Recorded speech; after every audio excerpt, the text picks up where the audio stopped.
Hello friends, welcome in this class इंसानस प्रो biology. तो जैसा कि हम लोग टाइफर का तैयारी कर रहे हैं और अभी तक हम लोगों ने 19, 20, 21, 22, 23 में फिफ्थ 5 ईयर के जो है पीवाईक्यू को हम लोग देख चुके हैं और 5 ईयर के बायोलॉजी के पीवाईक्यू को हम देख चुके हैं। साथ में हम लोगों ने किसकी बात कर ली थी? साथ में हम लोगों ने जनरल बायोलॉजी की बात कर लिया है। जनरल बायोलॉजी को और बायोलॉजी को पढ़ाते समय मैंने नोबेल प्राइज़ 2023 के बारे में ऑलरेडी बता रखा है। टेंशन मत लीजिए, उससे ज़्यादा नहीं पूछा जाएगा जितना मैंने बताया है। थोड़ा क्रिस्पर से रिलेटेड है और आरएनआई बेस्ड वैक्सीन पे काम हुआ है जिसमें नोबेल प्राइज़ उनको मिला है, तो उसमें आपको टेंशन लेने की ज़रूरत नहीं है।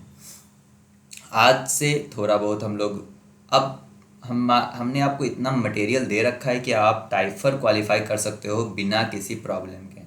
ओके, तो चलिए हम लोग आज की वीडियो देखते हैं। एक वीडियो में हम लोग अब इम्पोर्टेंट टॉपिक्स की बात करेंगे और एक वीडियो में थोड़ा बहुत हम आपकी हेल्प करेंगे बाकी सब सब्जेक्ट से रिलेटेड। ठीक, तो 2018 का जो पहला क्वेश्चन है उस क्वेश्चन को देखते हैं हम और उसको सोल्व करने की कोशिश करते हैं।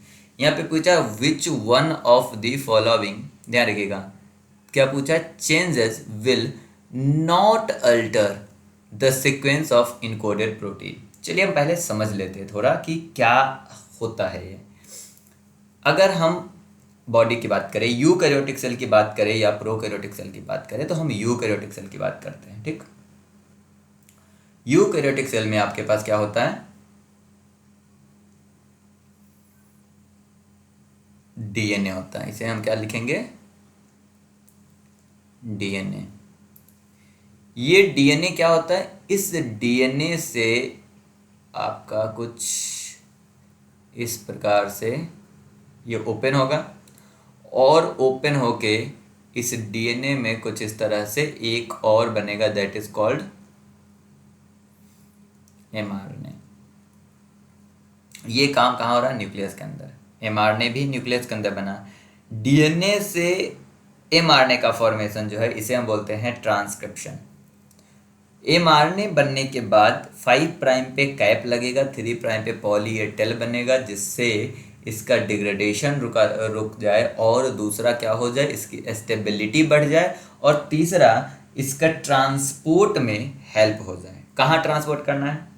ट्रांसपोर्ट करना है फ्रॉम न्यूक्लियस टू साइटोप्लाज्म, क्योंकि साइटोप्लाज्म में ये जो आपका एमआरएनए है दैट इज कॉल्ड एमआरएनए, ये एमआरएनए प्रोटीन के रूप में, अमाइनो एसिड सीक्वेंस के रूप में ये हमें दिखेगा, that is called protein. That is a basic principle. Okay, and this is called translation. तो ये जो हमें प्रोटीन मिला, that protein is called sequence of encoded protein. That protein जो होती है इसे हम मशीनरी बोलते हैं, इससे हमारी बॉडीज बनती है। मान लीजिए हमारा मशीन है, हम बॉडी अगर मशीन मानेंगे तो प्रोटीन उसमें है और इन्फॉर्मेशन किसके पास है? न्यूक्लिक एसिड के पास है। क्वेश्चन बोला गया है कि यहाँ पे हम मान लेते हैं जी सी टी सी टी नहीं, यहाँ पे एमआरएनए बना रहे हैं ना, ए यू जी सी टी, ऐसा कुछ मान लीजिए। ठीक, अब अगर हम इसमें इन तीन को पिक करें, जी सी ए, ठीक, अगर हम इस तीन को पिक करें दैट इज कॉल्ड कोडॉन।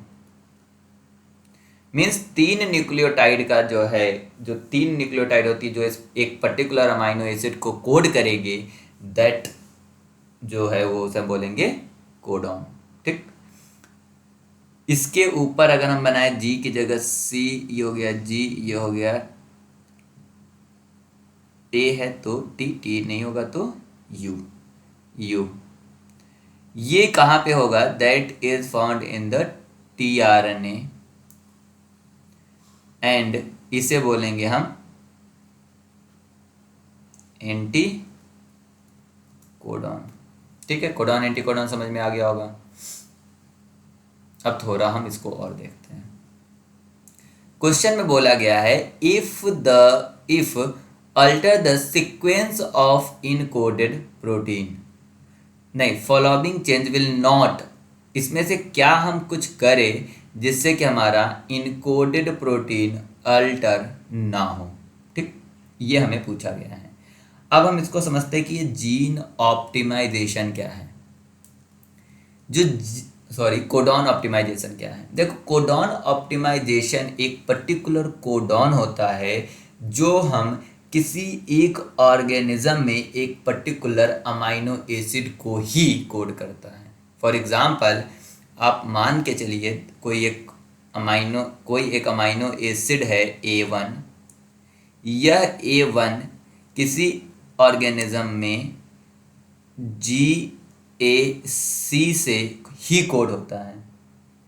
अब समझ गए ना क्या हम बोल रहे हैं? एक पर्टिकुलर कोडॉन, यहाँ पे क्या है कि यह एक पर्टिकुलर कोडॉन है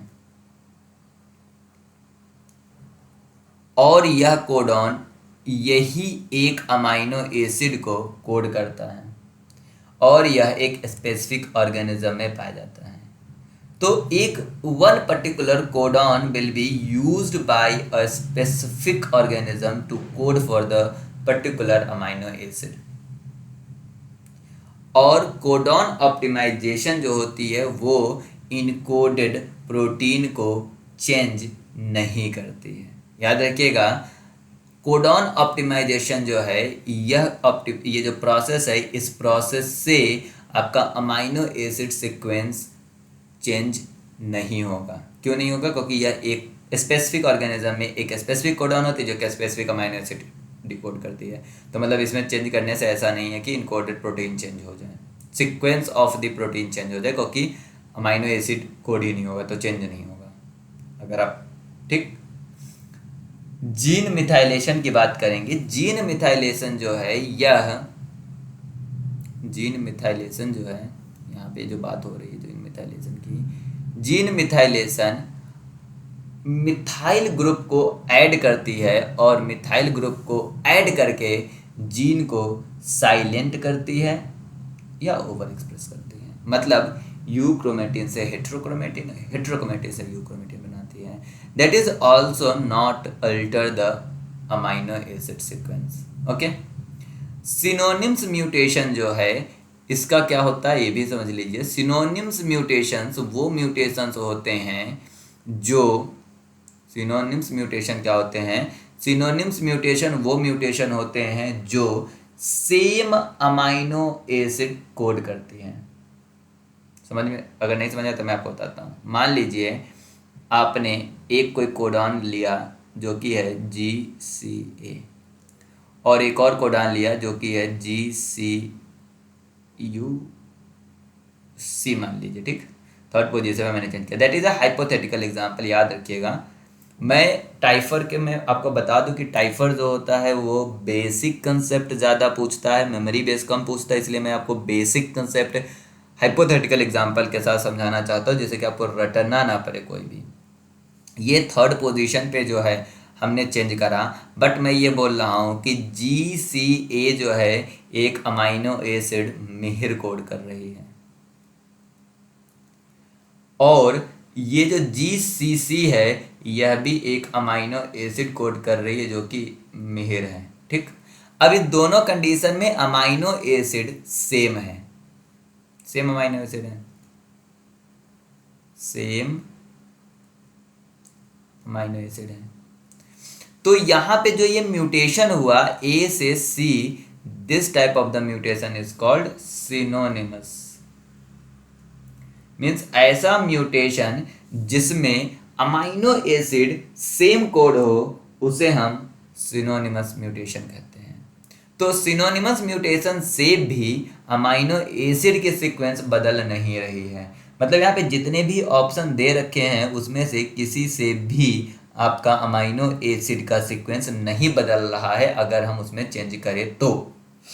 क्योंकि कोडॉन ऑप्टिमाइजेशन का कंडीशन क्या होता है कि यह स्पेसिफिक ऑर्गेनिज्म में स्पेसिफिक कोडॉन है जो कि स्पेसिफिक अमाइनो एसिड या पर्टिकुलर अमाइनो एसिड को कोड करती है, ठीक। जो जीन मिथाइलेशन है वो साइलेंट करती है जीन को, तो ये म्यूटेशन करते ही नहीं है, करेक्ट। जीन जो मिथाइलेशन है वो साइलेंट करती है, तो ये म्यूटेशन ही नहीं करती। सिनोनिमस म्यूटेशन में समान amino same amino acid decode होते हैं, दैट इज द रीजन कि यह भी सीक्वेंस को अल्टर नहीं करती है। तो इससे क्या पता चला कि all of the above is the correct answer. अगर यहाँ पे नॉन सिनोनिमस सिनोनिमस म्यूटेशन की जगह नॉन सिनोनिमस म्यूटेशन होता, वो होता कि वो कोड को मतलब वो जो इनकोडेड प्रोटीन है उसको चेंज करती है। यहाँ पे एक मैंने खास बात लिखा है कि GCA GCC में हमने यहाँ पे एक फोकस किया था third position.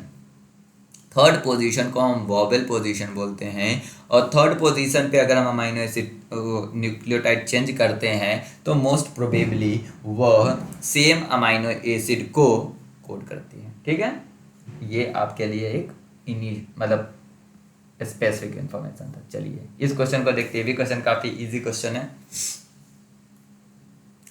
Which of the following best indicate that a segment of DNA is a gene? Gene क्या होता है? जीन एक न्यूक्लियोटाइड का सीरीज है, ATGC TGCA ATGC इस तरह से, ठीक है। बट वो जो जीन है वो mRNA में हो, और mRNA से किस में हो? mRNA से वो प्रोटीन बनाए, ठीक। जो अभी थोड़ी देर ऊपर मैंने बात करी, उस सीक्वेंस को जो फॉलो करता है वो जो डीएनए होता है, segment of the DNA, that is called gene. Multiple expressed sequence tag of the DNA sequence. मान लो कि डीएनए सीक्वेंस ये कोई है, ठीक है। इस डीएनए सीक्वेंस में मल्टीपल टैग्स है, जो कि एक्सप्रेस्ड सीक्वेंस टैग का मतलब होता है कि जो प्रोटीन के रूप में एक्सप्रेस हो रही है। ओके, प्रोटीन के रूप में एक्सप्रेस हो रही है।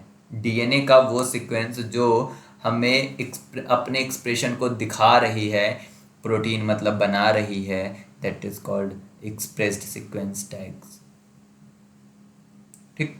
इसे हम जीन कह सकते हैं। ओके, चलिए हम दूसरा ऑप्शन पढ़ते हैं। यहाँ पे लिखा है 50% identity with the known promoter. Promoter जो है उसमें उससे प्रोमोटर से बाइंड होता है पॉलीमरेजेस, ठीक। वो जीन का पार्ट नहीं होता है, ध्यान रखिएगा। प्रोमोटर से जीन को डिकोड ट्रांसक्राइब्ड करने के लिए और ट्रांसलेट करने के लिए मॉलिक्यूल बाइंड होता है, बट वो खुद फिनोटाइप नहीं दिखाता है।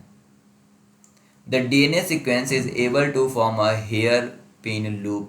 अगर हेयर पिन लूप बनेगा, वह भी जो है सेगमेंट अपने आप अपना फिनोटाइप नहीं दिखाएगा, क्योंकि हेयर पिन लूप बनने का मतलब होता है टर्मिनेट कर देना प्रोसेस को। मैक्सिमम कंडीशन में जब आप मॉलिक्यूलर बायोलॉजी पढ़ते हो तो आप वहाँ पे पढ़ते हो कि अगर हम हेयर पिन लूप मेथड से हम ट्रांसक्रिप्शन या ट्रांसक्रिप्शन को हम क्या करते हैं, रोकते हैं, तो जो भी सीक्वेंस हेयर पिन लूप बना लेगा वो तो वैसे भी डिग्रेड होने के लिए चला गया ना, वो तो वहाँ पे बंद हो गया, उसके आगे कहानी खत्म हो गई।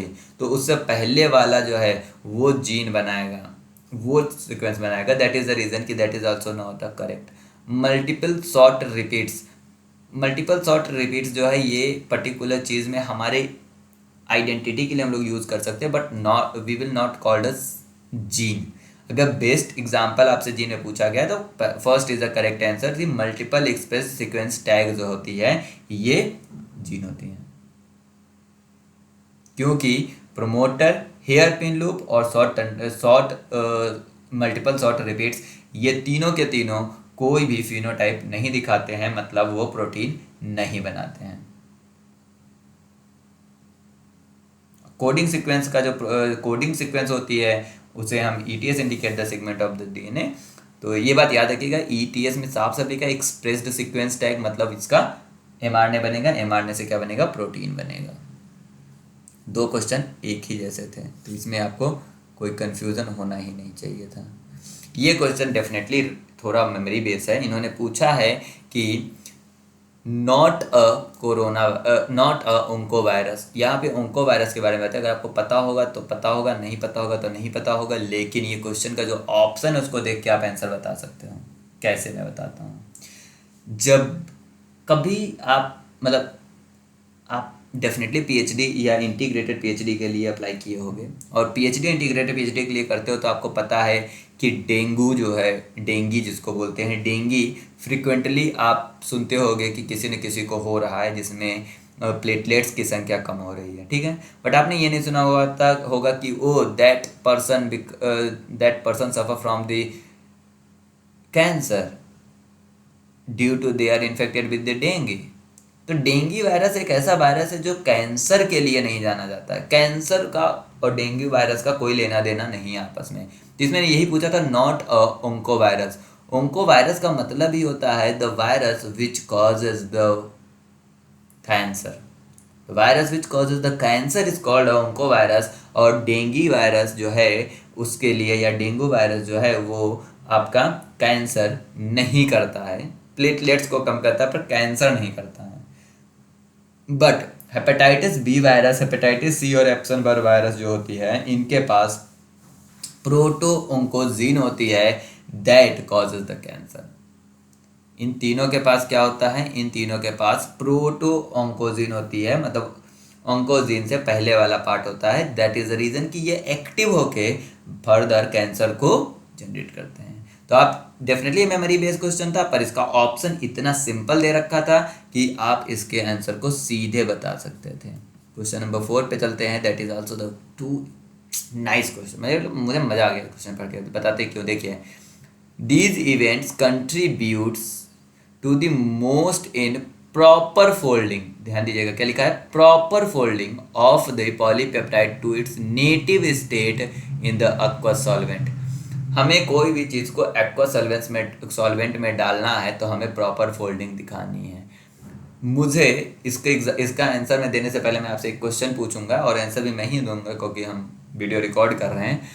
आप जब पानी के अंदर ऑयल डालते हो तो ऑयल क्या करता है? ऑयल एक पास इकट्ठा होता है या दूर दूर रहता है? डेफिनेटली वो एक पास इकट्ठा होता है, क्योंकि ऑयल जो है वो पानी से प्यार नहीं करता है। The thing which not like the water called hydrophobic. याद रखिएगा हमने क्या कहा, कोई भी चीज जो पानी को प्यार ना करे दैट इज कॉल्ड हाइड्रोफोबिक, जो पानी को प्यार करे वो है हाइड्रोफिलिक, ठीक है।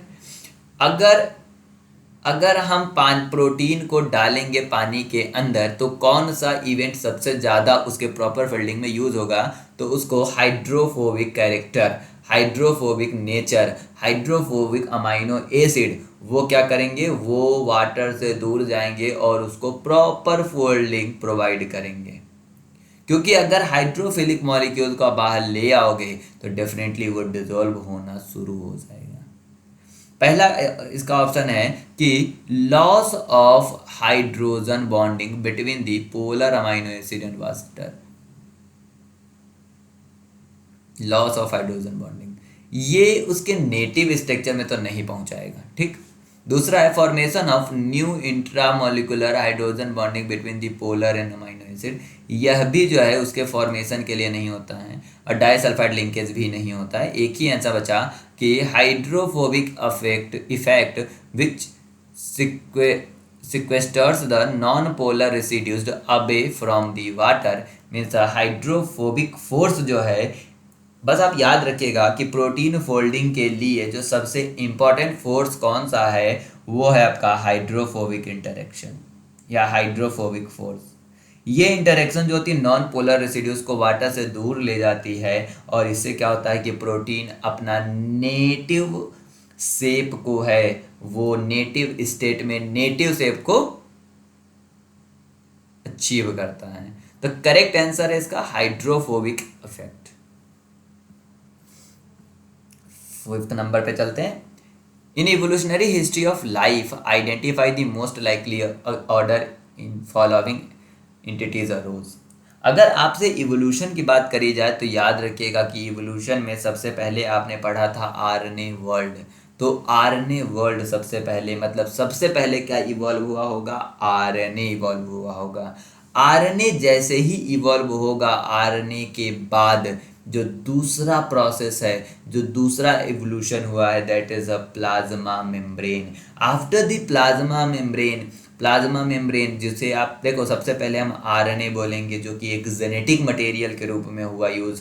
प्लाज्मा मेम्ब्रेन से क्या हुआ, उस जेनेटिक मटेरियल को आपने उसको साइटोप्लाज्म में डाल दिया, जो जिसे हम प्रोकैरियोट्स बोलते हैं। तो प्रोकैरियोट इवॉल्व हुआ, प्रोकैरियोट के अंदर कंपार्टमेंटलाइजेशन हुआ, जिसमें हमने कहा कि न्यूक्लियस का इवोल्यूशन हुआ। न्यूक्लियस के इवोल्यूशन के बाद माइटोकॉन्ड्रिया का, और माइटोकॉन्ड्रिया के बाद क्लोरोप्लास्ट का। तो सबसे पहले आरएनए का इवोल्यूशन हुआ है और सबसे बाद में आपका क्लोरोप्लास्ट का हुआ है। यहाँ पे प्लाज्मा मेम्ब्रेन पहले दिया इसलिए हटेगा, लास्ट में न्यूक्लियस दिया, ऐसा नहीं है। यहाँ पे न्यूक्लियस पहले दिया, न्यूक्लियस पहले नहीं हुआ था, याद रखिएगा। प्रोकैरियोटिक सेल के अंदर न्यूक्लियस नहीं होता है बल्कि न्यूक्लियाइड होता है। मतलब साइटोप्लाज्म का एक स्पेस है, जिस स्पेस में न्यूक्लियर मटेरियल ऐसे ही पड़ा होता है। उनके पास कोई स्पेसिफिक ऑर्गेनेल न्यूक्लियस नहीं पाया जाता है। और क्लोरोप्लास्ट तो वैसे भी सबसे पहले नहीं आया है। तो करेक्ट आंसर सी है कि सबसे पहले RNA, then after plasma membrane, फिर न्यूक्लियस, फिर mitochondria and then after chloroplast. चलिए अगला क्वेश्चन देखते हैं। अगला क्वेश्चन भी काफ़ी इजी क्वेश्चन है, मुझे ऐसा लगता है। इसके लिए थोड़ा हम डायग्राम बनाएंगे। इन्होंने पूछा है कि micro organism that produce the antibiotic are unaffected by the same antibiotic, one mechanism to explain. देखो कहानी में ये है कि बैक्टीरिया जो होती है वो एंटीबायोटिक बनाती है, ठीक है, ये आपको पता होगा, बैक्टीरिया एंटीबायोटिक बनाती है। तो क्वेश्चन इन्होंने पूछा कि वो खुद बैक्टीरिया उससे क्यों इफेक्ट नहीं होती है। जब वो खुद, उसके बॉडी में एंटीबॉडी है, तो मतलब एंटीबायोटिक है, तो वो खुद उससे क्यों अफेक्ट नहीं होती है, दैट इज़ अ क्वेश्चन। तो अब इसको समझने के लिए आपको एक चीज़ पता होना चाहिए, वो क्या है कि बैक्टीरिया जो है, जो एंटीबायोटिक बनाती है, वो मान लो ये मैंने बैक्टीरिया बनाया, ठीक, ये बैक्टीरिया है। इस बैक्टीरिया के अंदर ये इन्होंने एंटीबायोटिक ऐड करा। जब एंटीबायोटिक का अमाउंट, कंसंट्रेशन बढ़ता जाता है, ये मान लो कि सेल है, और सेल के अंदर जो है concentration of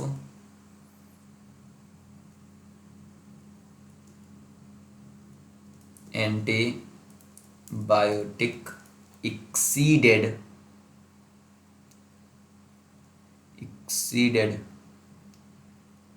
exceeds from the limit, एक लिमिट से जब ये एक्सीड करती है, तो मेम्ब्रेन के पास एक पंप होता है, जिस पंप के थ्रू यह इस मटेरियल को बाहर कर देती है। जो ये एंटीबायोटिक है, इसको बाहर कर देती है। इसे क्या बोलेंगे हम, आउट ऑफ द सेल। और याद रखना कि इतना इजी क्वेश्चन है, क्योंकि कोई भी चीज़, कोई भी रिसेप्टर्स, कोई भी चैनल, कोई भी पंप जो किसी चीज़ को बाहर करती है, उसे हम ई फ्लक्स बोलेंगे। अंदर जाने को इन फ्लक्स और बाहर निकलने को ई फ्लक्स बोलते हैं। तो यहाँ पे ये एक पंप है, जो पंप को हम ई फ्लक्स PUMP बोलेंगे। ई फ्लक्स पंप जो होती है वो एंटीबायोटिक को माइक्रो ऑर्गेनिज्म के बॉडी से, इंट्रासेलुलर से बाहर एक्स्ट्रा सेलुलर तक कर देती है। ओके, तो that is a one way जो है, मतलब यहाँ पे देखो, यहाँ पे जो हमने बात करी, that is a proximate cause, that is not the ultimate cause. Ultimate cause में तो हम ये भी बोल सकते हैं कि उस बैक्टीरिया के पास एंटीबायोटिक रेजिस्टेंस जीन होगी, एंटीबायोटिक रेजिस्टेंस जीन तो होगी, पर वो कैसे इस मॉलिक्यूल को बाहर फेंक रही है, दैट इज अ वे। तो ये आपका प्रॉक्सिमेट आंसर हो गया कि इसमें क्या हो रही है कि माइक्रो ऑर्गेनिज्म जो है वो एंटीबायोटिक को बाहर की तरफ फेंक रही है, जब उसका एक उसका लिमिट क्रॉस हो रहा। तो जब लिमिट क्रॉस हो रहा तो वो बाहर की तरफ फेंक देती है।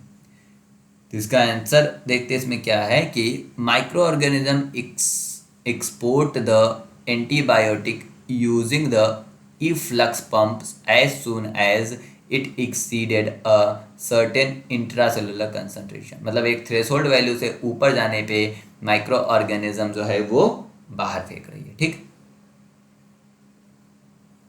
बाकी क्वेश्चन अगर आप पढ़ते हो तो देखो, antibiotics are made in the parts and देखो कंपार्टमेंटलाइजेशन बैक्टीरिया के अंदर होता नहीं है, तो इसके चक्कर में तो ये होगा ही नहीं। Antibiotic are always produce in inactive form and get activated by the enzymatic action. ऐसा नहीं होता है कि हमारी बॉडी में आके वो एंजाइम एक्टिव हो, नहीं होता ना। एंटीबायोटिक एक्टिव फॉर्म में होता है। Active pharmacophores of the bactericidal antibiotic remain bound to the, ये कहानी दे रखी है, ये किसी काम का नहीं है, ठीक है। नेक्स्ट क्वेश्चन पे चलते हैं। नेक्स्ट क्वेश्चन भी इजी है, क्योंकि इसमें ये मुझे इजी लगा और मे बी आपको भी लगेगा, क्योंकि मैंने इतना आपको पढ़ा रखा है ना ये सब चीज़ें, कि इसको आप बिना पढ़े भी देख सकते हो। देखो इन्होंने बोला है the transcribed mRNA from a DNA sample and purified it. You then separate the two strands of the DNA and analyze the base composition of each strand and of the mRNA. You obtain the data shown in the table below. Which strand of the DNA is serving as a template for the mRNA synthesis? Correct? अब यहाँ पे थोड़ा समझने की कोशिश करो। यहाँ पे इन्होंने जो पूरी कहानी बताई उस कहानी में बोली है कि एक DNA है और DNA से आपने mRNA बनाया है, ठीक। तो DNA का एक टेम्पलेट, जो DNA का कोई एक टेम्पलेट होगा, जो कि मतलब DNA में दो स्ट्रैंड है, मान लो कि स्ट्रैंड 1 और स्ट्रैंड 2। इन दोनों में से कोई एक जो है टेम्पलेट की तरह यूज हुआ होगा, करेक्ट। एक जो है इसमें टेम्पलेट की तरह यूज हुआ होगा RNA बनाने के लिए, ये बात मैं बता दूं। स्टैंड 1 और स्टैंड 2 में से एक स्टैंड टेम्पलेट की तरह यूज हुआ होगा RNA बनाने के लिए। जो भी टेम्पलेट की तरह यूज हुआ होगा, ठीक, जो भी mRNA बनाने के लिए टेम्पलेट की तरह यूज हुआ होगा, उसका बेस कंपोजिशन जो है वो सेम होगा। थोड़ा इसको समझने की कोशिश करो। अगर मैं DNA का एक स्टैंड बताऊं जो कि कुछ इस तरह से है, AGCT TCGAT, ठीक। इसके ऊपर मुझे बनाना है दैट इज अ DNA। मैंने क्या कहा, ये आपका DNA है, पर मैं बनाना चाहता हूं इससे mRNA। तो जब मैं mRNA बनाऊंगा तो A की जगह mRNA के केस में U आएगा, ठीक। G की जगह mRNA के केस में C आएगा, C की जगह G आएगा, T की जगह आपका A आएगा, C की जगह G आएगा, G की जगह C आएगा, A की जगह आपका U आएगा, T की जगह आपका A आएगा। That is a mRNA। तो ये टेम्पलेट है और ये आपका mRNA है, ठीक। तो जितना कंसंट्रेशन A का होगा उतना कंसंट्रेशन mRNA के केस में U का होगा। जितना कंसंट्रेशन G का होगा उतना कंसंट्रेशन आपका C का होगा। तो अगर हम स्टैंड 1 और इस mRNA की बात करेंगे, इन दोनों को जब हम कंपेयर करेंगे तो हम एक चीज़ देखेंगे कि यहाँ पे 19.1, 19, 26, 25 ये दोनों एग्जैक्ट सिमिलर आ रहा है ना। बट यहीं पे अगर हम स्टैंड 2 की बात करें तो देखो हम स्टैंड 2 को लिख लेते हैं। स्टैंड 2 जो है इसकी कहानी ये है कि इन्होंने बताई है 24.2 जो है वो क्या है, A है। पर mRNA में इस A की जगह क्या आया होगा, U आया होगा। तो U का ध्यान से देखोगे तो U भी आपका यहाँ पे क्या है 24.3 U, जो कि mRNA में। ये अगर हम DNA की बात करेंगे तो ये DNA है, ये आपका RNA है। वहीं पे स्ट्रैंड 2 में G की वैल्यू जो है वो आपका है 30.8, ये हो गया आपका G। बट G के साथ क्या होगा, C। तो C कितना है, C आपका देखो यहाँ पे लिखा है 30.8 C। अगर आप C की वैल्यू यहाँ पे देखोगे तो C की वैल्यू है 25.7, ये आपका है C। अब C की बात करोगे तो C के नीचे क्या होगा, G। G कहाँ है mRNA का, ये है। देखो ये कितना है आपका 25.9 इक्वल टू G, करेक्ट। अब अगर हम करें लास्ट जो है G हो गया, T की बात कर ले तो T आपके पास है 19.3 T। बट टी के सामने क्या आया होगा, टी के सामने आया होगा ए, तो हम ए देख लेंगे mRNA में, ए क्या है 19 इक्वल टू ए। अब देखो ये आपका क्या होगा, टेम्पलेट होगा, तो इस टेम्पलेट का mRNA का सीक्वेंस ये होगा। तो AGTC इतना है, इतना है। तो इसमें क्वेश्चन में पूछा है which strand of the DNA is serving as an template for the mRNA सिंथेसिस। तो स्ट्रैंड 2 जो है वो सर्व कर रहा है mRNA के लिए। तो करेक्ट आंसर इसका है B, strand 2 serves as for the template. देखो अगर आपको समझ नहीं आया तो मैं आपको दो छोटी छोटी बात बताऊँ। पहली बात छोटा सा ये है कि आपको इसमें कुछ करने की ज़रूरत ही नहीं है। क्या है, इसमें आपको कुछ करने की ज़रूरत ही नहीं है। आपको इसमें सिर्फ ये देख लेना है कि किस स्ट्रैंड का mRNA का और किस स्ट्रैंड का ATGC सेम है। जो सेम होगा वो गलत होगा। क्यों? क्योंकि अगर सेम होगा तो वो टेम्पलेट की तरह नहीं बिहेव करेगा। क्यों नहीं बिहेव करेगा, अभी मैंने बताया कि कॉम्प्लीमेंट्री होता है, सेम नहीं होता। और कॉम्प्लीमेंट्री का मतलब होता है ए के नीचे यू आएगा, जी के नीचे सी आएगा, सी के नीचे जी आएगा, ठीक है, टी के नीचे ए आएगा। डीएनए में टी है, mRNA में यू है। तो ये कंसेप्ट आप बस याद रखना कि जो स्ट्रैंड डीएनए का जो सा स्ट्रैंड है, अगर वो mRNA के स्ट्रैंड के बेस कंपोजिशन के इक्वल है, मतलब वो टेम्पलेट की तरह बिहेव नहीं करेगा। तो टेम्पलेट के लिए बिहेव करेगा कौन, जो इक्वल नहीं होगा, सेकेंड ऑप्शन मीन्स। तो strand 2 is a correct answer for this question. Okay, चलिए इस क्वेश्चन को देखते हैं। ये भी क्वेश्चन बहुत आसान है। The Asian mongoose and the American Snook evolve independently of each other. ठीक है, evolve independently of each other का मतलब है कि अगर हम यहाँ पे मंगूज लिखें,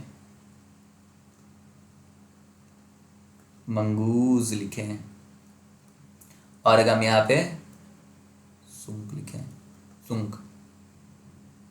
कुंक जो भी हो देख लीजिएगा, तो इन दोनों का कोई भी कॉमन एंसेस्टर नहीं है। ये बात ये बोलना चाह रहा है। इंडिपेंडेंटली इवॉल्व होने का मतलब है कि दोनों के कॉमन एंसेस्टर सेम नहीं है, but so the similar structure and features, ability to spray their attacker with mask, the similarities between the two organism are more likely the result of. देखो यहाँ पे कहानी ये बोला है कि दो एनिमल हैं जिनका जो कि इंडिपेंडेंटली इवॉल्व है, जिसका कोई भी कॉमन एंसेस्टर नहीं है, बट उनके जो कैरेक्टर हैं वो सिमिलर है। तो सिमिलर कैरेक्टर या सिमिलर फंक्शन मतलब हो गया, ध्यान से सुनना, बर्ड्स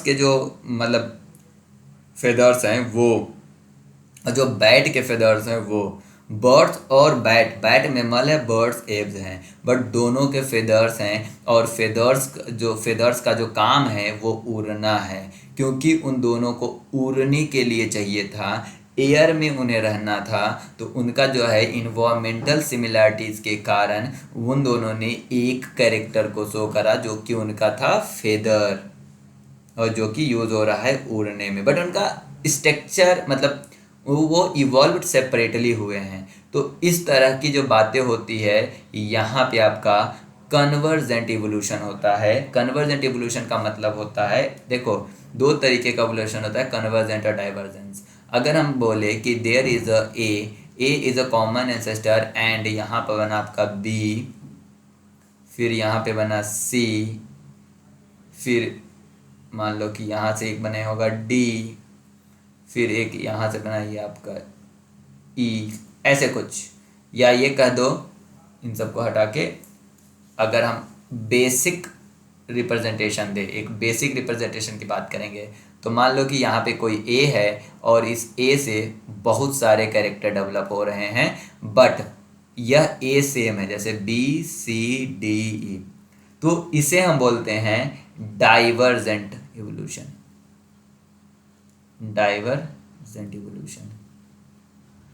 पर हम ये कहे कि बी सी डी ई अलग अलग हैं, बट ये सब फिनोटाइप में मतलब बाद में कैरेक्टर सेम दिखा रहे हैं। फॉर एग्जांपल ए, अगर एक से मल्टीपल आए हैं तो डाइवर्जेंट, और इस तरह से होता है तो that is called convergent evolution.